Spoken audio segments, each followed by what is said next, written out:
Hello and welcome to ACS Golf on a very bitterly cold UK winter's day. Very jealous of anyone watching this in Florida or America, down south in America, and obviously I know a few people watching in Australia where it's now your summer. So lucky for you, and do feel for me over here, getting very, very cold. Now, as mentioned a few weeks ago in one of my videos, I have got a fairway wood where in 2013 it came out at the grand price of $499. Insane, that's the price of a driver. But before I go into that, do remember, if you do like this channel, and you're enjoying the reviews I'm giving as a high handicapper of second-hand clubs that I'm managing to pick up, please do subscribe and obviously like the videos, etc. If we can get to 1,000 subscribers, I'm not going to put a time limit, but if we can get to 1,000 subscribers, that would be absolutely amazing.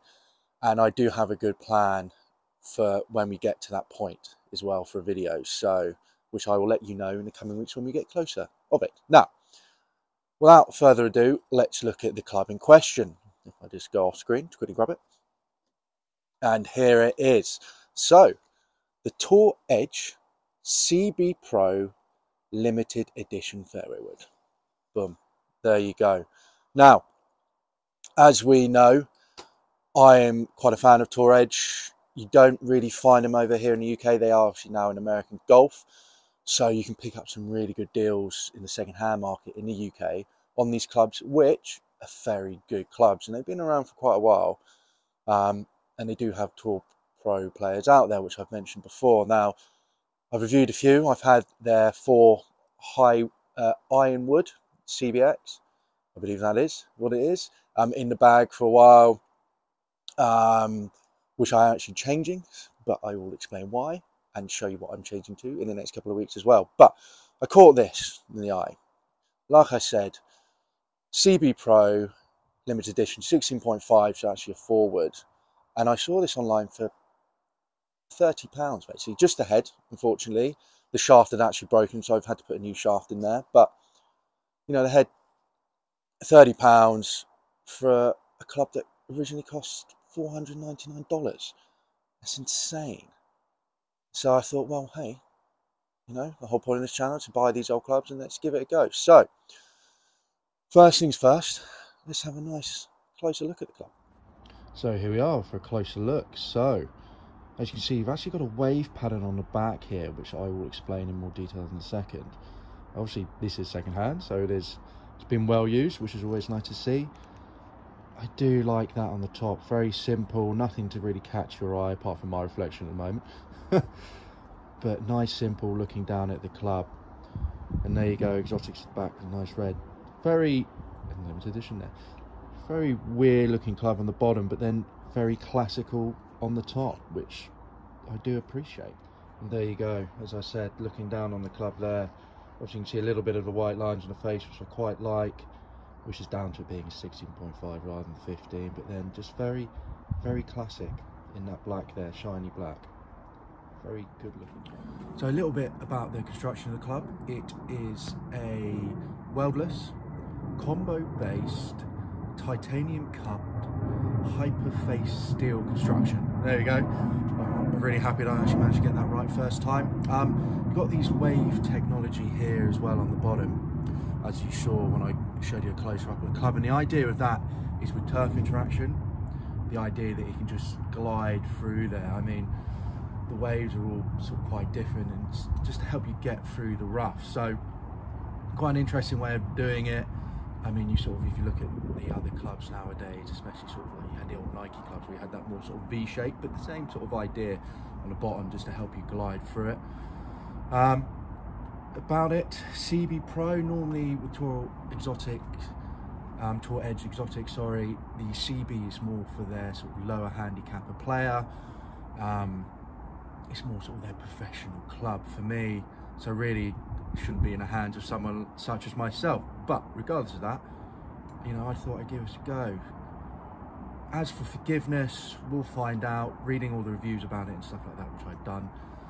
They're saying it's not a very forgiving club because, again, it's the pro for someone who is going to be hitting the ball in the middle of the club or slightly off it the majority of the time. But I will put that to the test as I now head off to Silvermere in the range. Here I am down at Silvermere. So, didn't use the shot tracer today because the floodlights are out and you can actually get a real insight to the ball flight without having that line. And there you go. For example, there you go. Just see it disappearing into the darkness. Now, straight into the numbers. So, flat carry, I was averaging 170 yards. Total distance was averaging 202 yards. Total miles, average miles per hour, sorry, was 126.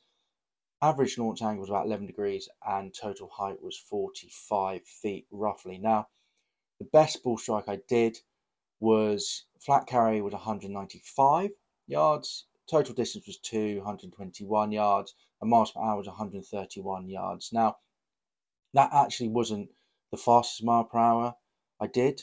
Ball speed, the fastest was actually 133.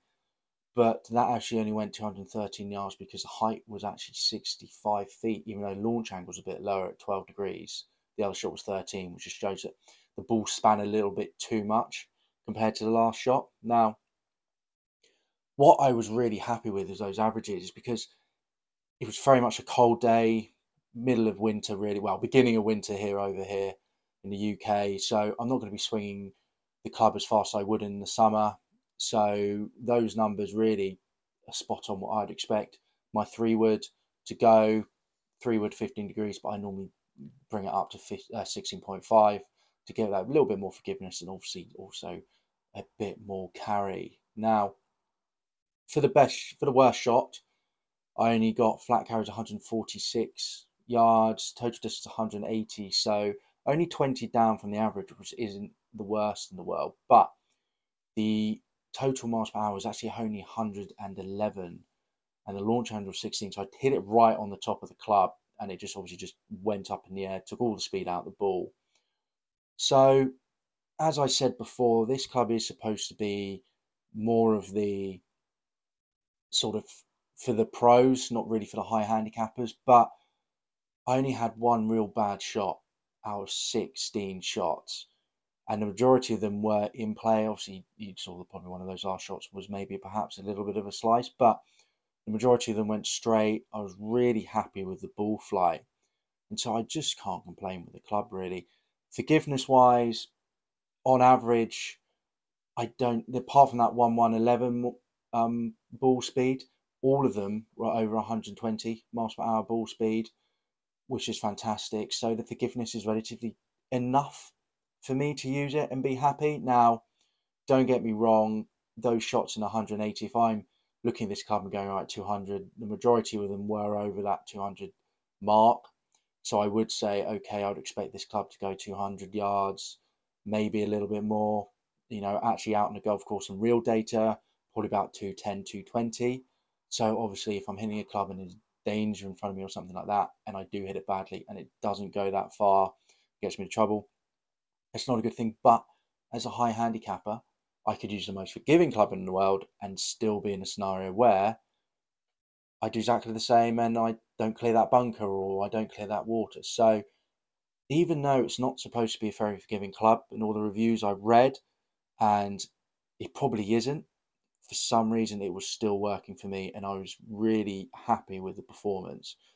I mean, again, just look at that ball flight. I really struggled to get my 3-woods in the air and my fairway woods and hit them well. So generally, just really, really happy with the performance, which I think is an absolutely great club.